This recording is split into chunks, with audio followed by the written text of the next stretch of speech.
BYU's ongoing preparations for Big 12 play continue as they restructure inside the athletic department. What to make of that? What does it mean for the future of BYU football in particular? We'll get into that. We'll also talk about what's going on with BYU Media Day, some of the other odds and ends we didn't get to, as well as some news with regards to future scheduling for BYU. And of course, we'll catch up on everything else going on in BYU sports. The Gym are going back to the hardwoods to play basketball once again. You'll find out where, as well as two BYU soccer standouts getting an international opportunity. We've got all of that ahead on today's edition of Locked On Cougars. You are Locked On Cougars, your daily podcast on the BYU Cougars, part of the Locked On Podcast Network. Your team every day.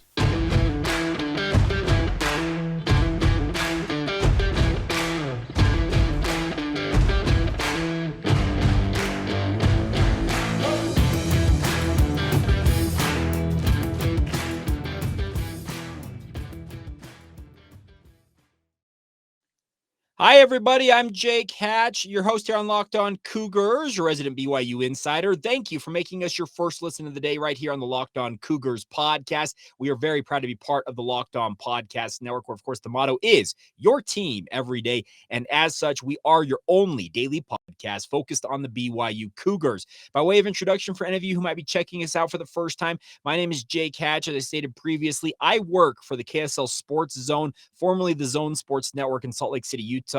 Working with DJ and PK in the morning as their executive producer, but I moonlight here as your BYU insider, talking all things Cougars every single day. So thank you for taking the time to download and or watch the show, whether it's on YouTube or one of the traditional podcast providers out there. Thank you for taking the time to check us out. All right, let's dive right in on today's show. And we're going to talk about corporate restructuring. Oh, that sounds exciting. Well, it involves BYU Athletics, involves BYU football in particular.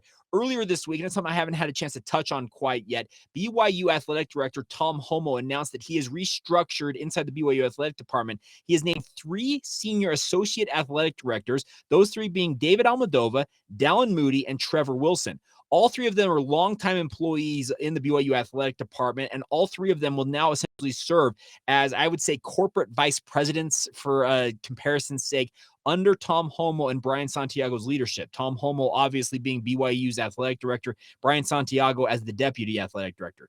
The other associate athletic directors, which all 3 of Almadova, Moody, and Wilson previously were, will now report to those 3 gentlemen, who in turn will report to Tom Holmoe, and I'm guessing in some cases to Brian Santiago. I think the biggest thing here is that my initial reaction was saying, Tom, why are you adding another level of bureaucracy?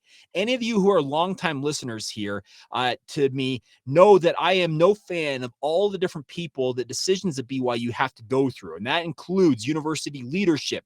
Inside the athletic department alone, there are enough levels that it has to go through. And then, by the way, as a church-sponsored institution, sponsored by the Church of Jesus Christ of Latter-day Saints, a lot of those decisions, head coaching type stuff, has to go all the way to Salt Lake City with the board of trustees who are in Salt Lake and church leadership. There are so many people here that have to have a say on things, whether they need to or not, that I was just kind of wondering, okay, Tom, what are you doing here? But I think the idea of it is to streamline the processes as BYU gets ready to go into the Big 12 just over a year from now. It's crazy to think it's that coming that quickly, but at the same time, it's going to be here before you know it in many ways. So Tom Holmoe's quote, and it's a very lengthy quote here. I'm going to read at least part of it here. Maybe I'll read the entire thing. He says, quote, this is from the release from BYU.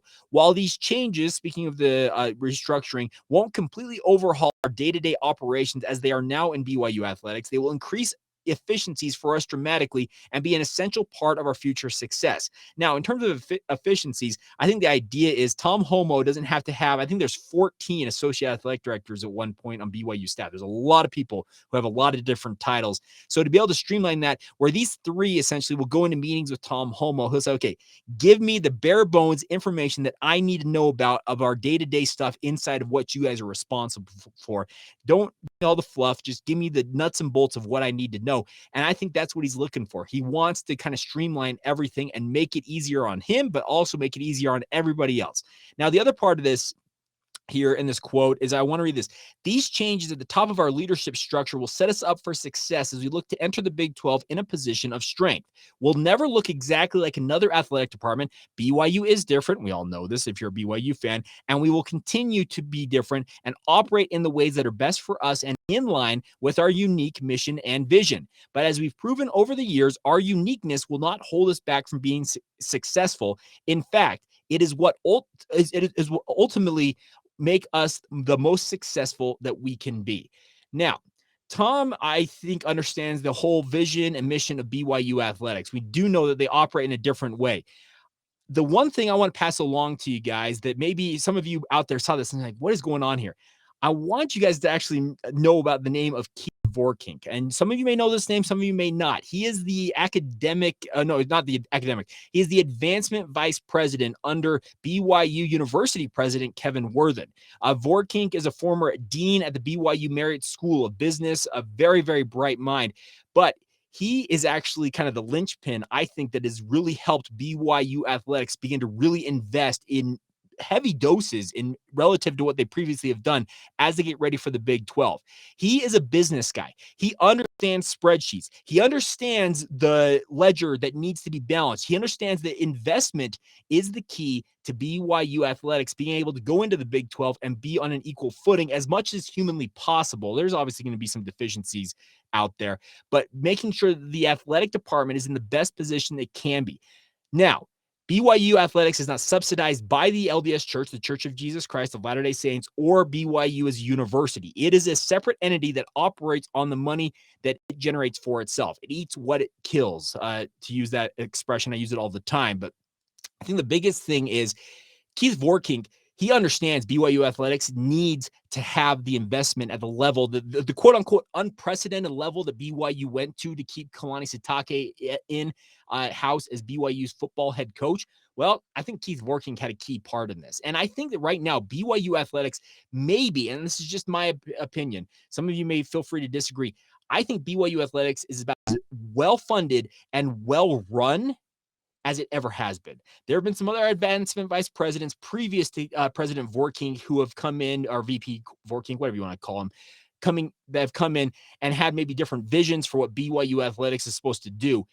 I think Tom Holmoe is in lockstep with BYU University leadership, especially Kevin Worthen, who formerly was the advancement vice president, and by the way, is a sports guy at heart. Kevin Worthen loves BYU Athletics. Having a Keith Vorkink, who is a business guy, understands dollars and cents and just the overall unique mission and what BYU Athletics can do. I think right now, BYU Athletics is maybe in the best position it possibly could be in going into the Big 12 because it's got leadership that is in lockstep with one another. There have been times that Tom Holmoe and university leadership have not seen eye to eye on things. I'm not going to pull back the entire curtain and spill all the dirty secrets, but just believe me when I say it. There have been times when there has been some animus between those two entities. Right now, they're all on the same page. I think Tom Holmoe, he's just trying to streamline the process here. And obviously, it's going to filter on down to the players themselves, the student athletes, the coaches, the support staff, the students that are part of the BYU athletic department. Everybody's got to be working together. But I think that Tom Holmoe and the BYU Brain Trust at the university level and even at the church level, going up to Salt Lake with the board of trustees, they are working in concert with one another versus one entity thinking they should do one thing while another entity thinks this. Maybe a third entity over here is like, well, no, we're doing this. They're all in lockstep, it appears to me. And obviously, they can get out of lockstep very easily if one feels like another one needs to get back into sync. But right now, as best I can tell, just over a year away from BYU officially becoming members of the Big 12, I think BYU is in a fantastic position. So this is a very interesting thing that Tom Holmoe adding another level of bureaucracy on its head. It looks a little bit weird, but everything I have heard, all of the stuff I am hearing coming out of BYU right now is positive. And I think that BYU is in about as good a position right now as they possibly could hope for as they prepare for Big 12 membership. So I'm not going to bore you with all the different details of what these guys oversee. Speaking of David Almadova, Dallin Moody, and Trevor Wilson, the one other thing, by the way, on the Dallin Moody front, I'll add this along. He actually served previously as a special assistant to Tom Holmoe for football scheduling. His job on a pretty much daily basis was to go out and schedule games for BYU when they were independent. So they've restructured him, got him into a new position, but there is some good stuff happening for BYU Athletics. I'm actually very bullish on BYU as they get ready for Big 12 play. We're about 370 some odd days away. It's crazy. It's coming fast. By the way, a week from today, we're doing a special edition of the podcast. A year away. It'll be 365 days away from today. It'll be July 1, 2022. We're going to look a year into the future and what needs to be accomplished for BYU to get themselves ready for Big 12 play. We'll have that for you guys, like I said, a week from Friday. So stay tuned for that. But coming up here in just a minute, some more from BYU AD Tom Holmoe, some news out there with regards to his opinion on how the Big 12 should operate, as well as some scheduling news. We'll get to that, and later on, we'll obviously talk about the Jimmer getting back onto the hardwoods. Where's that going to be? We'll get to all of that here momentarily. First, though, a word on our friends over at BetOnline. BetOnline.net is your number one source for all your betting needs and sports information. Find all the latest sports developments, league reviews, and news, including this year's NHL playoffs and Major League Baseball scores. BetOnline continues to be your source for all of your sports wagering information, including live betting, esports, and scores. If you want to get in on the over-under for BYU's win totals, it's 8.5 still right now at betonline.net. Take advantage of that, my friends. And betonline.net remains the best spot for all of your sports scores, podcasts, and news this season as well. Betonline.net is the fastest and easiest way to check in on all of your favorite sports and events, including MMA, boxing, and golf as well. Head to the website today or use your mobile device to learn more about the trends and action available to you now. It's all courtesy of BetOnline, where the game starts. Thank you once again for making Locked On Cougars your first listen of the day. Always appreciate you guys checking out the show. If you're watching this on YouTube, I'm going to point here to the lower right corner of the video. There's a click here for more podcasts. It subscribes you to the channel. Please enable notifications, like the show, leave comments, questions in the comments section. Love your guys' interaction. There's a community aspect to the Locked On Cougars page on YouTube I need to utilize more fully. We'll get into that. But thank you for your support as always. All right, let's talk a little more about BYU AD Tom Holmoe. He was on with Sikkim 365 Radio, which covers the Baylor Bears in Waco, Texas. I have been on that show myself. David Smoke and the crew down there, they do an incredible job covering Baylor, but also covering the Big 12.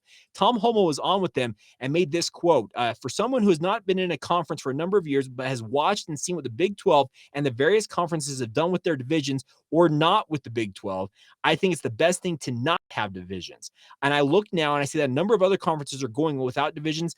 I feel it's in the personal best interest of the Big 12 to not have divisions. Tom Holmoe, thank you for saying that. He already revealed earlier this week at BYU Football Media Day that they will have a 9-game conference schedule in the Big 12. Get rid of divisions. You want your best two teams playing for a Big 12 championship if that's what you're ultimately going to opt for. Get rid of the divisions. There's no easy way to split them in the Big 12. And I'm not saying that's ultimately going to happen because obviously he could be voted down. The other Big 12 ADs out there could decide that divisions are in their best interest. But I think right now, BYU is in the right, and speaking of Tom Holmoe saying that we don't want divisions here. We just want to go out and play. And you're going to have to probably do like a pod system or some way to schedule groups of 3 or 4 that you'll have essentially a pod that you play against, but also look around at the other conference. By the way, I do want to give a shout out to Jeff Hansen and Garrett McClintock over at the Give 'em Hell Brigham podcast. Those guys did an absolute killer job. I never missed their show. They do fantastic work. Jeff brought up actually, I think the team that I want BYU to become rivals with the most, and that's UCF. I know there's no natural connection with one team in Orlando, Florida, and one in Salt Lake City, Utah, in theory, but we all know it. And my wife and I are guilty of this. BYU fans, members of the Church of Jesus Christ of Latter-day Saints, they love going to Disney World. So you know what? Why not make UCF and BYU rivals? They've had some pretty classic games during the independent era for BYU. And you know what? I'm okay with that. If I can go to Orlando in late November, I'm okay with that. So I am all in favor of UCF becoming BYU's rival. There are other people who will say that TCU should take that over. It should be Baylor.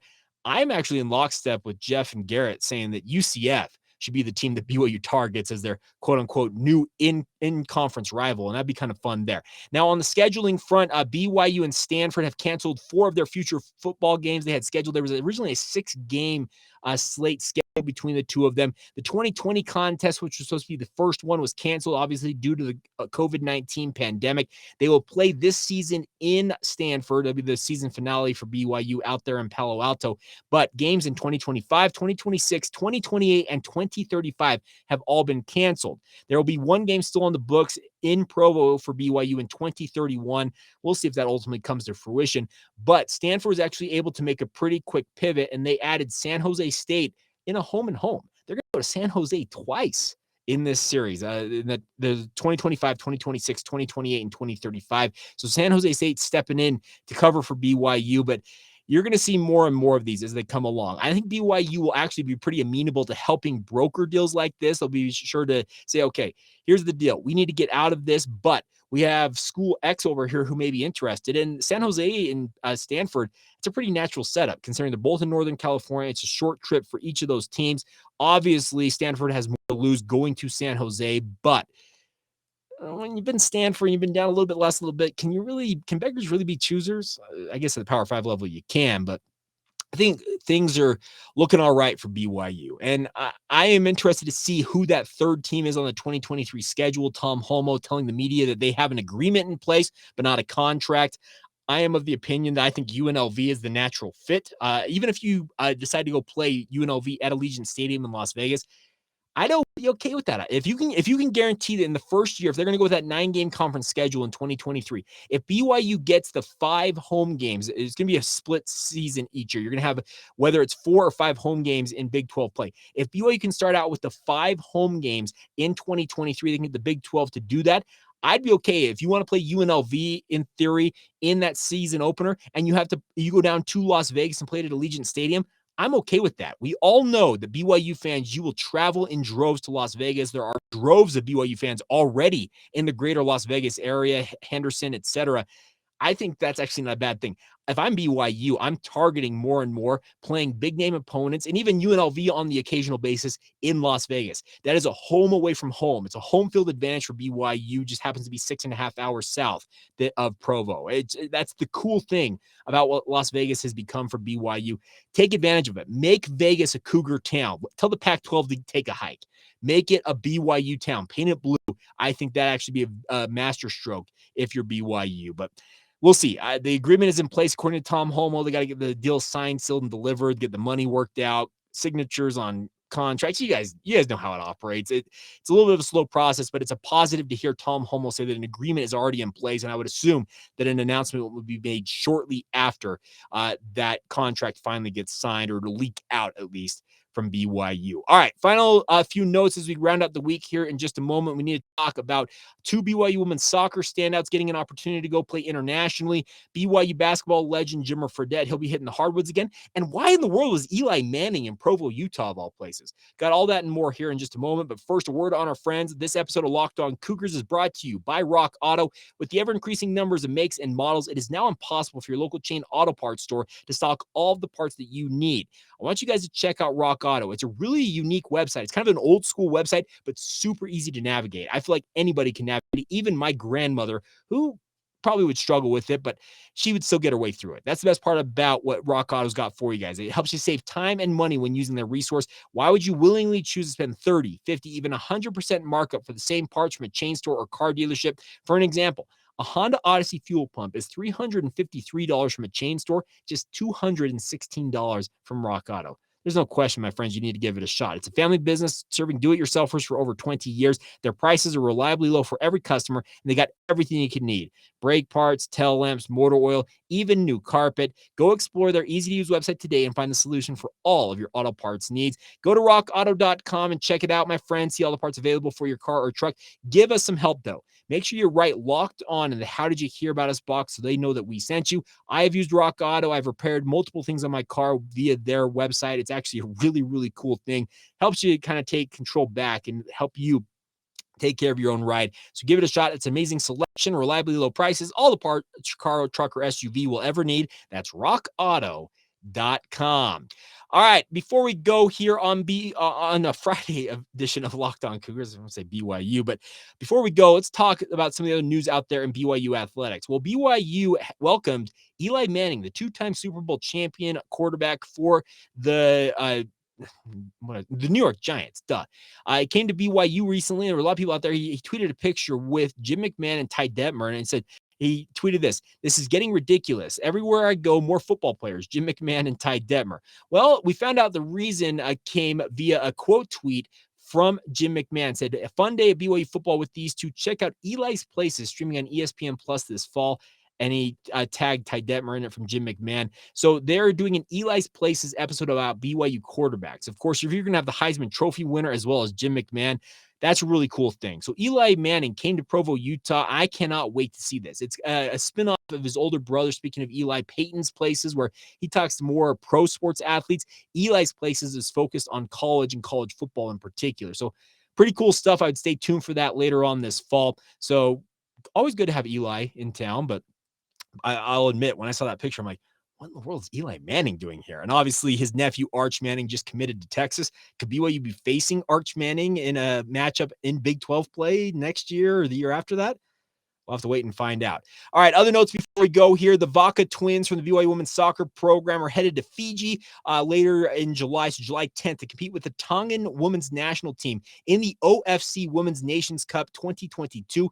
That would be Laveni and Daviana Vaka. They are standout players for BYU women's soccer, obviously making that run to the College Cup final a year ago before falling short.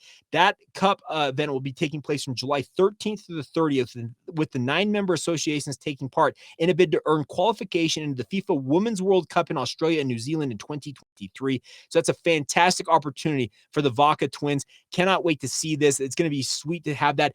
They have been on the BYU soccer roster since 2019. Laveni is going to be a junior this season, and Daviana will be a sophomore since she redshirted in 2019. They will obviously be participating in this cup and then coming back almost immediately, like 2 weeks after they would get back in there if they make the deep run into this tournament.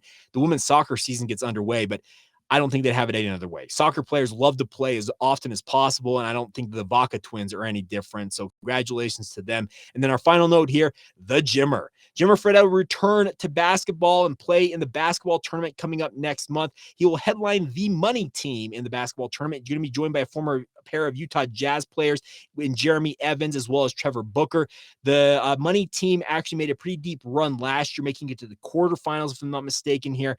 Fredette told ESPN, quote, "I'm going to get out and play again and have fun. My brother, general manager TJ Fredette, is part of getting the team together. It should be a lot of fun to get back out on the court again and play competitive basketball." TJ Fredette, man, he is at every level of basketball. Man, props to him. But he has played, speaking of Jimmer, he has played in the TBT before, leading Team Fredette to the quarterfinals in 2018, had 41 points in one of those games in 2018. But BYU will obviously be rooting, BYU fans will be rooting on Jimmer in this. Trevor Booker and Jeremy Evans playing on this team. Brandon Crawford. Let's see who else is on this team. It's Jordan Crawford as well. So there's some decent players. It's a $1 million tournament, winner take all. Many of you have seen it. It has the Elam ending in it. It's a 64-team field, and you got to win it if you want to win anything. If you don't, you fall out, it's $0. So the guys are playing really for the love of the game in many ways, but also for the hope of winning that $1 million paycheck and be able to split it amongst the teammates. But always good to see the Jimmer back on the court. I do wonder how much longer he is going to play hoops competitively, but in the basketball tournament, it's only like a month-long deal, so might as well take advantage of it as much as possible. I'd love nothing more than to see Jimmer Fredette. I know this is probably a little bit of a long shot, but Rucker Park in New York City, the famed outdoor court, is actually going to host some of the first and second round tournament games. I would love to see Jimmer playing at Rucker Park. I'm just saying, he's from New York. I think it'd be a really unique connection. I know he's from upstate New York, Glens Falls, but still, give me the Jimmer at Rucker Park. That's what I want to see. All right, that is going to do it for today's edition of the show. That's going to round out the week here. Just a heads up for you guys, coming up next week, I am headed on vacation starting tomorrow. I will not return until the following Saturday, but I've got a whole week of podcasts. I have pre-recorded them all, did a lot of work at BYU Media Day to get this ready for you guys. We will not leave you high and dry without BYU content over the next week. Some great one-on-one interviews. I'm actually going to have an exclusive one-on-one conversation. We're supposed to have it with Corbin Kafusi. So stay tuned for all of that all next week. Thank you for your support of the podcast. As always, thank you for making us your first listen of the day. Now go make our friends over the Locked On Big 12 podcast your second listen. Josh Neighbors does a great job covering BYU's new conference home. Get that free and available wherever you get your podcasts, just like this one. Until Monday, have a great weekend. We will talk to you guys again soon. This has been the Locked On Cougars podcast. See ya.